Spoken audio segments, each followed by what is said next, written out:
അസ്സലാമു അലൈക്കും വറഹ്മത്തുള്ളാഹി. പ്രിയപ്പെട്ട മക്കളെ, 3-ാം ക്ലാസ്സിലെ 1-ാം പാർട്ട് ദുറൂസിലെ 7-ാമത്തെ പാഠമാണ് നമ്മൾ വായിക്കുന്നത്. അല്ലാഹു സ്വീകരിക്കട്ടെ. അദ്ദർസു സ്സാബിഅ. റബ്ബനാ തഖബ്ബൽ മിന്നാ. അല്ലാഹ് ഞങ്ങളിൽ നിന്ന് സ്വീകരിക്കണേ. ഈ പാഠത്തിൽ ഇബ്രാഹിം നബി അലൈഹിസ്സലാമിന്റെയും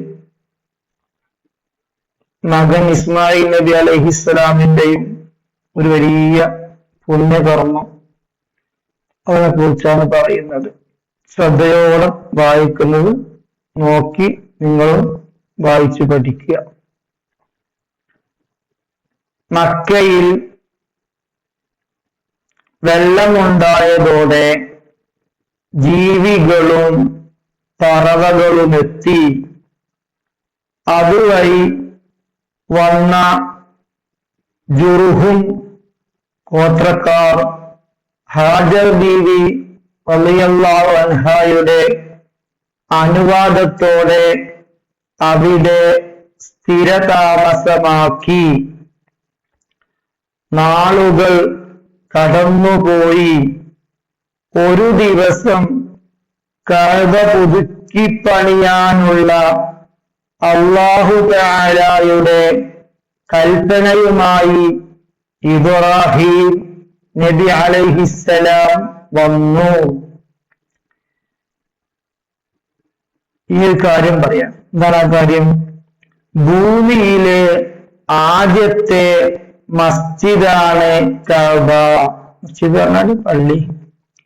കഅബ ഷരീഫ.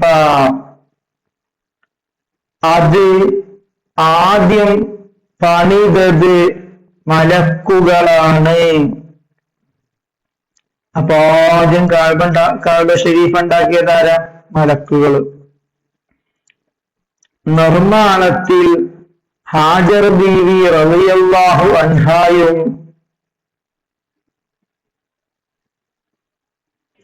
ഇസ്മായിൽ നബി അലൈഹിസ്സലാമും സഹായിച്ചു. നിർമ്മാണം പൂർത്തിയായി.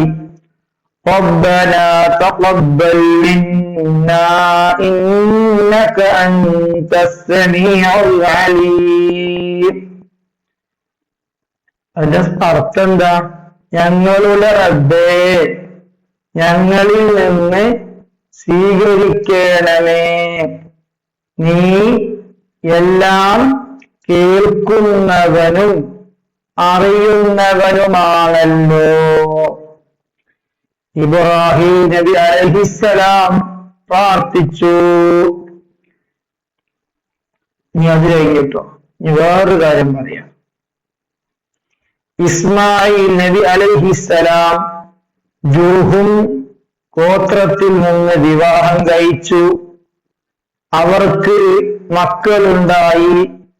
അങ്ങനെ പരിശുദ്ധ മക്കയിൽ ധാരാളം ജനങ്ങളുണ്ടായി. ജനവാസം വർദ്ധിച്ചു. മക്ക സ്ഥിതി ചെയ്യുന്നത് ജസീറത്തുൽ അറബിലാണ്. ഇതൊക്കെ ശേഷം പറയും. ഏഷ്യ വൻകരയിൽ സ്ഥിതി ചെയ്യുന്ന ജസീറത്തുൽ അറബിൽ ഇപ്പോൾ 8 രാജ്യങ്ങളുണ്ട്. അതും പറയും. ഒക്കെ ലാസ്റ്റ് പറയും കേട്ടോ.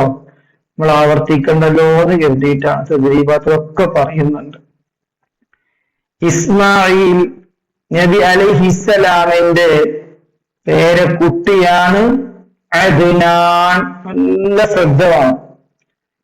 നമ്മൾ നബി സല്ലല്ലാഹു അലൈഹി വസല്ലമ തങ്ങളും ഇസ്മായിൽ നബിയുള്ള ബന്ധം പറയാൻ പോകും. അപ്പൊ നല്ല ശ്രദ്ധ വേണം. എന്താ പറഞ്ഞേ? ഇസ്മായിൽ നബി അലൈഹിസ്സലാമിന്റെ പേരക്കുട്ടിയാണ് അദ്നാൻ. അദ്ദേഹത്തിന്റെ സന്താന പരമ്പരയിലെ ഫിഹ്ർ ഇബ്നു മാലിക്കിന്റെ പിന്മുറക്കാരാണ് ഖുറൈശികൾ. അപ്പൊ അതിനാന്റെ കുട്ടികളെ കൂട്ടത്തിൽ, പേരക്കുട്ടികളെ കൂട്ടത്തിൽ സെഹുർ ബിൻ മാലിക് പറഞ്ഞൊരാളുണ്ട്. അദ്ദേഹത്തിന്റെ പിന്മുറക്കാരാണ്, ശേഷം വന്നവരാണ് ഖുറൈശികൾ. ഖുറൈശ് ഗോത്രത്തിലെ ഖുസൈ ബിൻ കിലാബിന്റെ കാലത്ത് പരിശുദ്ധ മക്ക വലിയ നഗരമായി വികസിച്ചു. ഖുസൈ ബിൻ കിലാബ് എന്ന ഉപ്പാപ്പാന്റെ കാലത്ത് മക്ക ഒന്ന് ഉഷാറായി. അന്ന് ആ പേര് ഇസ്മായിൽ നബി ഇസ്ലാമിന്റെ പേരെക്കൂട്ടി നബിതങ്ങളുടെ ഉപ്പാപ്പ. ധാരാളം തീർത്ഥാടകർ കഅബ ഷരീഫയിലേക്ക് എത്തിത്തുടങ്ങി. ആളുകൾ ഇഷ്ടം പോലെ വരാൻ തുടങ്ങി.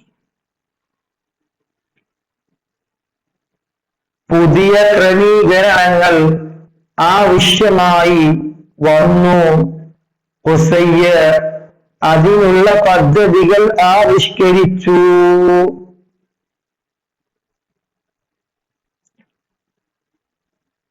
ഉത്തരവാദിത്തങ്ങൾ വേർതിരിച്ച് ആളുകളെ ഏൽപ്പിച്ചു. അദ്ദേഹത്തിന് ശേഷം മകൻ ഹാഷിം ചുമതലയേറ്റു. ഹാഷിമിന്റെ മകനാണ് അബ്ദുൽ മുത്തലിബ്. അദ്ദേഹമാണ് മുത്തു നബി സല്ലല്ലാഹു അലൈഹി വസല്ലമയുടെ ഉപ്പാപ്പ. മനസ്സിലായി? നബി സല്ലല്ലാഹു അലൈഹി വസല്ലമ നിങ്ങളുടെ ഉപ്പ അവരുപ്പ അബ്ദുൽ മുത്തലിബ്. അവരുടെ ഉപ്പയാണ് ഹാഷിം. ഈ ഹാഷിമോ ഖുസൈന്റെ മകനാണ്.